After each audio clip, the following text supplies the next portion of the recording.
Good morning student 11th class. आज हम accounts का चैप्टर नंबर 10 पढ़ रहे हैं, that is rectification of error, अशुद्धियों का संशोधन। तो सबसे पहले मैं आपको बताता हूँ कि अशुद्धि क्या होती है। अब जैसे हमने तलपट और लेज़र यानी कि ट्रायल बैलेंस और लेज़र और जर्नल एंट्री और ये सब चीज़ें हमने पढ़ी है, ठीक है। तो व्यापार में क्या होता है कि कुछ लेखा पुस्तकें जो हम बनाते हैं उसमें कुछ गलतियां हो जाती है, ठीक है। तो उन गलतियों को हम क्या कहते हैं, अशुद्धि कहते हैं, यानी कि एरर कहते हैं। अब रेक्टिफिकेशन का मतलब ये होता है कि उन अशुद्धियों के सुधार के लिए हम जो जर्नल एंट्री करेंगे आ, उसे हम रेक्टिफिकेशन ऑफ एरर कह सकते हैं। रेक्टिफिकेशन ऑफ एरर कहेंगे उसे हम। अब मतलब आपको समझ में आ गया होगा कि व्यापार वास्तविक वित्तीय परिणाम जानने के लिए लेखा पुस्तकों में पाई जाने वाली अशुद्धियों में सुधार के लिए जो प्रविष्टि की जाती है उसे अशुद्धियों का संशोधन या प्रविष्टियाँ कहते हैं। अब इसके प्रकार, अशुद्धियों के प्रकार की अगर हम बात करते हैं तो ये कितने प्रकार का होता है, पूरा चैप्टर आपका इसी जो है डायग्राम पर हो जाएगा। आप इसे अच्छी तरीके से समझ लें। बाकी डिटेल आपको आगे दे रखी है इसके बारे में। और सबसे पहले है अशुद्धियों के प्रकार। 3 प्रकार की अशुद्धियाँ होती हैं हमारे पास। बहीखाते या लेखांकन की दृष्टि से, यानी कि अकाउंटिंग, बेस ऑफ अकाउंटिंग। संशोधन की दृष्टि से, यानी कि रेक्टिफिकेशन, बेस ऑफ रेक्टिफिकेशन। और एक होता है तलपट की दृष्टि से, यानी कि बेस ऑफ ट्रायल बैलेंस। तो बही खाते का लेखांकन जो होता है की दृष्टि से 4 प्रकार की हमारे पास होती हैं। एक होती है छूट जाने वाली अशुद्धियाँ, हिसाब की अशुद्धियाँ, सैद्धांतिक अशुद्धियाँ और क्षतिपूरक अशुद्धियाँ। संशोधन की दृष्टि से एक पक्षीय शुद्धि, द्विपक्षीय शुद्धि। तलपट की दृष्टि से 3 प्रकार होते हैं हमारे पास। तलपट में प्रकट नहीं होने वाली अशुद्धियाँ, तलपट से प्रकट होने वाली अशुद्धियाँ और तलपट की अशुद्धियाँ। अब इसका डिटेल हमको आगे दिया हुआ है। सबसे पहले बही खाते या लेखांकन की दृष्टि से अशुद्धियाँ। इसमें होता है छूट जाने वाली अशुद्धियाँ। छूट जाने वाली अशुद्धियों का मतलब ये होता है कि वे अशुद्धियाँ, ये अशुद्धियाँ वे होती हैं जो व्यवहार में लिखने से पूर्ण रूप से छूट जाती है या आंशिक रूप से छूट जाती है। हम इसे करना भूल जाते हैं, ठीक है। जैसे फॉर एग्जाम्पल हम कोई ट्रांजेक्शन को करना भूल जाते हैं, कोई ट्रांजेक्शन हम एंट्री ही नहीं करते हैं अगर उसकी, तो वो हमारी जो होती है छूट जाने वाली अशुद्धियाँ कहती है। अब इसमें 2 प्रकार होते हैं। एक तो होती है पूर्णतः छूट जाने वाली अशुद्धियाँ और एक होती है आंशिक रूप से छूट जाने वाली अशुद्धियाँ। पूर्णतः छूट जाने वाली अशुद्धियाँ जैसे यदि किसी सौदे का लेखा प्रारंभिक लेखा पुस्तक में तो कर दिया गया है, प्रारंभिक लेखा पुस्तकों में नहीं किया जाए तो उसे पूर्णतः छूट जाने वाली अशुद्धि कहते हैं। जैसे उदाहरण के तौर पर मशीन उधार खरीदी किंतु उसकी प्रविष्टि जर्नल में करना भूल गए। इस प्रकार की अशुद्धि को सुधारने के लिए एक सिंपल सी जर्नल एंट्री हमको करनी पड़ेगी। जैसे हमने कोई मशीन खरीदी है तो उसकी एंट्री हम सिंपल कर दें, machine account DR to cash account. तो ये क्या होगा, रेक्टिफिकेशन ऑफ एरर हो जाएगा। एग्जाम्पल के थ्रू आपको यहाँ समझा के दिया हुआ है। जैसे कि 500 रुपये का माल राजेश से क्रय किया, माल स्टॉक में शामिल कर लिया गया है लेकिन पुस्तकों में इसकी एंट्री नहीं की है। तो सिंपल सी बात है, माल खरीदने की एंट्री जो हमारी होती है वो हम कर लेंगे यहाँ पर, purchase account DR to Rajesh. तो ये रेक्टिफाइंग एंट्री हमारी हो जाएगी। तो करना कुछ भी नहीं है, आपको सिर्फ सिंपल सी कुछ जनरल एंट्री ही करना है यहाँ पर। इस प्रकार से आपको यह सवाल काफ़ी सिंपल हो जाएंगे। सेकंड होता है आंशिक रूप से छूट जाने वाली अशुद्धियाँ। तो आंशिक रूप क्या होता है कि कभी कभी किसी व्यवहार के 2 पक्षों में जब इसकी एंट्री होती है, जैसा कि मैंने आपको पहले बता के रखा हुआ है कि एक डेबिट और क्रेडिट यहाँ पर होता है। तो अगर किसी ट्रांजैक्शन के हमने एक पक्ष में तो लेखा कर लिया है लेकिन दूसरे पक्ष में इसका लेखा करना भूल गए, तो ऐसी भूल को हम क्या कहते हैं, छूट जाने वाली अशुद्धियाँ या आंशिक रूप से छूट जाने वाली अशुद्धियाँ कहते हैं, ठीक है। जैसे एक एग्जाम्पल के तौर पे अगर मैं बताऊँ आपको, अशोक से 2000 रुपये का माल खरीदा, 2000 रुपये का यंत्र खरीदा है, नकल प्रविष्टि तो कर ली गई है, किंतु खाता बही में इसकी पोस्टिंग करना भूल गया, तो इसे हम क्या कहेंगे, छूट जाने वाली अशुद्धियाँ या आंशिक रूप से छूट जाने वाली अशुद्धि कहते हैं। यानी कि इसकी जब जनरल एंट्री कर ली गई है लेकिन इसकी लेजर नहीं बनाई गई है। सेकंड एग्जाम्पल, अमर को 800 रुपये का माल बेचा, इसका लेखा विक्रय पुस्तक में तो कर लिया गया है, किंतु इसकी भी लेजर बनाना हम भूल जाते हैं, या अमर के खाते में इसको लिखना भूल जाते हैं, तो ये भी क्या होती है, आंशिक रूप से छूट जाने वाली अशुद्धियाँ कहलाती है। अब इसका सेकंड पॉइंट है एरर ऑफ कॉमिशंस, हिसाब की अशुद्धियाँ। तो किसी व्यवहार का लेखा पुस्तकों में गलत लेखा कर देना, गलत लेखा कर देने से उत्पन्न त्रुटियाँ हिसाब की अशुद्धियाँ कहलाती है। मतलब आपको क्या करना है, जैसे हमने कोई ट्रांजैक्शन जैसे किए हैं, उसकी एंट्री हमने गलत कर दी है, ठीक है, तो वो क्या कहलाएगी, हिसाब की अशुद्धियाँ कहलाएगी। जैसे गलत बही में लेखा करना, जैसे रोहन से प्राप्त माल को या प्राप्त विपत्र को देय विपत्र में लिख देना। बिल्स रिसेबल की एंट्री हुई है तो बिल्स पेबल में उसको लिख देंगे हम कभी गलती से, या टोटल 50 रुपये कम लग जाएगा। जैसे जनरली ये होता है कि जीरो कम ज़्यादा हो जाती है टोटल में। योग आगे जब ले जाते हैं तो गलत योग को आगे ले गए, जैसे सपोज़ अगर आपका टोटल 2025 रुपये आता है और गलती से आप उसको अगर 2250 रुपये लिख देंगे, तो ये जो होती है एक प्रकार के हिसाब की अशुद्धि कहलाती है। गलत खटोली कर देना, जैसे रमन को उधार माल बेचा लेकिन विक्रय बही में इसकी खटोनी करते समय हमने नमन के खाते में डाल दिया।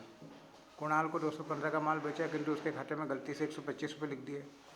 शेष राशि त्रुटिपूर्ण निकालना, जैसे किसी देनदार या लेनदार के खाते की बकाया रकम कम या अधिक निकाल लेना, यानी कि उसका टोटल जो बैलेंस है, बैलेंस कम ज़्यादा यहाँ पे लग जाता है। खाते के गलत पक्ष पे लेखा करना, कभी कभी असावधानीपूर्वक किसी खाते को हमको डेबिट पक्ष में लिखना चाहिए लेकिन गलती से उसे हम क्रेडिट पक्ष में लिख देते हैं, या क्रेडिट पक्ष की एंट्री को गलती से डेबिट पक्ष में लिख देते हैं। तो इससे क्या होता है, दो डबल अमाउंट से इसको हमको सुधारना पड़ेगा। सैद्धांतिक अशुद्धियाँ होती है थर्ड नंबर पे हमारी। तो ये एक ऐसी अशुद्धियाँ होती है जो हमें अकाउंट्स के प्रिंसिपल यानी कि अकाउंट के जो सिद्धांत है उनका पालन नहीं करने से ये त्रुटियाँ उत्पन्न होती है। जैसे किसी पूंजीगत व्यवहार को आगमगत मान लेना। अब पूंजीगत व्यवहार क्या, जैसे यंत्र की स्थापना पर दी गई मजदूरी, ये क्या होता है, पूंजीगत होता है। लेकिन इसको हम क्या करेंगे, यंत्र खाते में डेबिट करना चाहिए लेकिन हम इसको मजदूरी खाते में डेबिट कर दें, तो ये एक प्रकार से क्या होता है कि हमारी सिद्धांतिक अशुद्धियाँ हो गई। क्योंकि मशीन की जो मरम्मत है, मशीन की जो मजदूरी है, वो एक ही बार हम देंगे और ये मशीन के अकाउंट में डेबिट होगा क्योंकि मशीन की कीमत में ये जुड़ता है। लेकिन अगर इसको हम सामान्य मजदूरी में अगर डेबिट कर देते हैं तो ये हमारी सैद्धांतिक अशुद्धि मानी जाती है। किसी आगमगत व्यवहार को पूंजीगत मान लेना, जैसे यंत्र की सामान्य मरम्मत के व्यय को अगर हम मरम्मत खाते की बजाय यंत्र खाते में डेबिट कर देंगे। जैसे जर्नल रिपेयरिंग अगर होती है, जर्नल रिपेयरिंग में जैसे कि ऑयल, साफ़ सफाई और इसको लेकर अगर कोई किसी प्रकार का खर्चा अगर आपने किया है तो ये जर्नल एक रिपेयरिंग होती है। लेकिन इसको अगर हम मशीन के खाते में डेबिट कर दें तो ये एक प्रकार की आगमगत खर्चे को हमने पूंजीगत मान लिया है। ये इस प्रकार की एक सैद्धांतिक अशुद्धि हो जाती है। किसी व्यक्तिगत व्यवहार का लेखा व्यापारिक लेनदेन के रूप में कर देना, जैसे घरेलू उपयोग के लिए अपन ने कोई माल निकाला है या किसी प्रकार का रुपया निकाला है। एग्जाम्पल के तौर पे जैसे घर के नौकर को अगर हमने सैलरी दी है और उस सैलरी को अगर हम वैसे तो वो हमारी ड्राइंग हो गई, लेकिन अगर उसको हम सैलरी को बिजनेस का खर्चा बताकर डेबिट कर दें तो ये एक प्रकार का व्यक्तिगत व्यवहार है हमारा, जो कि हम व्यापारिक लेनदेन के रूप में गलत एंट्रीज की कर देते हैं। समायोजन लेखे नहीं करना, जैसे अदत्त व्यय, पूर्वदत्त व्यय, उपार्जित आय, अनुपार्जित आय के संबंध में किसी प्रकार की समायोजन एंट्री अगर हम नहीं करते हैं, जैसे कि एडजस्टमेंट अगर हम कोई नहीं करते, जैसे कुछ चीज़ें लेना बाकी है, देना बाकी है, अगर उसको हम अकाउंट्स में कहीं जगह नहीं देते हैं तो ये भी हमारी एक प्रकार की सैद्धांतिक अशुद्धि मानी जाती है। विभिन्न प्रकार के प्रावधान नहीं करना, जैसे बैड डेप्ट जो होता है हमारे बिजनेस का एक अनिवार्य अंग होता है, लेकिन अगर इसके ऊपर अगर हम किसी प्रकार का प्रोविज़न नहीं बनाएंगे तो ये हमारे बिजनेस के लिए एक नुकसान होता है। और इसकी अगर एंट्री नहीं करते हैं, इसका अगर हम पालन नहीं करते हैं तो ये एरर ऑफ प्रिंसिपल कहलाता है। इसी प्रकार से संपत्ति पर अगर हम किसी प्रकार का डेप्रिसिएशन नहीं लगाएंगे, उसके लिए किसी प्रकार का प्रावधान नहीं करेंगे, तो ये भी हमारी एक प्रकार की सैद्धांतिक अशुद्धि मानी जाती है। क्षतिपूरक अशुद्धियाँ, जिसको हम बोलते हैं कंपैरेटिंग एरर्स, तो एक ऐसी अशुद्धियाँ जो दोनों पक्षों में इस प्रकार की अशुद्धियाँ होती है जो दो या दो से अधिक त्रुटियाँ हो जाती है। जैसे कि अगर हम कोई किसी प्रकार की एक एंट्री को अगर डेबिट में गलत लिखेंगे तो क्रेडिट में भी उसकी एंट्री गलत ही होगी। यानी कि अपनी भाषा में हम कह सकते हैं कि ऐसी अशुद्धि जो अपना प्रभाव स्वयं नष्ट कर देती है उसे हम क्षतिपूरक अशुद्धि कहते हैं। जैसे कि अगर आपने डेबिट में किसी प्रकार के चीज़ का टोटल जो है 100 रुपये से कम लगाया है, तो क्रेडिट में भी वो 100 रुपये आपके ऑटोमेटिकली क्या हो जाएंगे, कम हो जाएंगे। एग्जाम्पल के तौर पे रमेश का खाता 200 रुपये से कम डेबिट कर दिया गया है, लेकिन सुरेश का खाता 200 रुपये से अधिक डेबिट कर दिया गया। तो यहाँ पर क्या होगा कि रमेश के 200 रुपये जो कम है वो सुरेश के अकाउंट में 200 रुपये ज़्यादा आ गए हैं, तो वो टोटल हमारी क्या हो गई, बराबर बराबर आ जाती है। इस दशा में ये होता है कि डेबिट और क्रेडिट का टोटल इक्वल हो जाता है, तो वो अशुद्धि हमें पता नहीं चलती, जिसे हम क्षतिपूरक अशुद्धियाँ कहते हैं। अब उसके बाद जो है संशोधन की दृष्टि से अशुद्धियाँ होती है। संशोधन की दृष्टि से यानी कि जिसका हम क्या कर सकते हैं, रेक्टिफिकेशन कर सकते हैं आसानी से। जैसे एक पक्षीय अशुद्धियाँ होती है, यानी कि सिंगल साइड एरर। ये अशुद्धियाँ जो किसी एक खाते के किसी एक पक्ष में ही होती है, उसे एक पक्षीय अशुद्धि कहते हैं। जैसे खातों का योग कम या ज़्यादा लग जाना, सोदों की खतौनी करने में त्रुटि हो जाना, खातों का शेष निकालने में त्रुटि हो जाना, या सहायक पुस्तक का योग अशुद्ध लगाना, अशुद्ध मतलब गलत लगाना, ठीक है। या किसी योग को यानी कि बैलेंस को हम आगे जब लेकर जाते हैं, बैलेंस बीडी में जब ट्रांसफ़र करते हैं तो वो गलत ट्रांसफ़र कर देना, तो ये हमारी क्या होती है, सिंगल साइड एरर होती है। अब एक होती है द्विपक्षीय अशुद्धि, डबल साइड एरर। तो ये वह अशुद्धि होती है जिसका प्रभाव दोनों पक्षों में पड़ता है। ये एक खाते के पक्ष को और दूसरे खाते के क्रेडिट पक्ष को प्रभावित करती है। इस प्रकार की अशुद्धियाँ लेखा छूट जाने के कारण या सैद्धांतिक भूलों के कारण या क्षतिपूरक त्रुटियों के कारण हो सकती है, किंतु यदि सही पक्ष में खतौनी हो जाने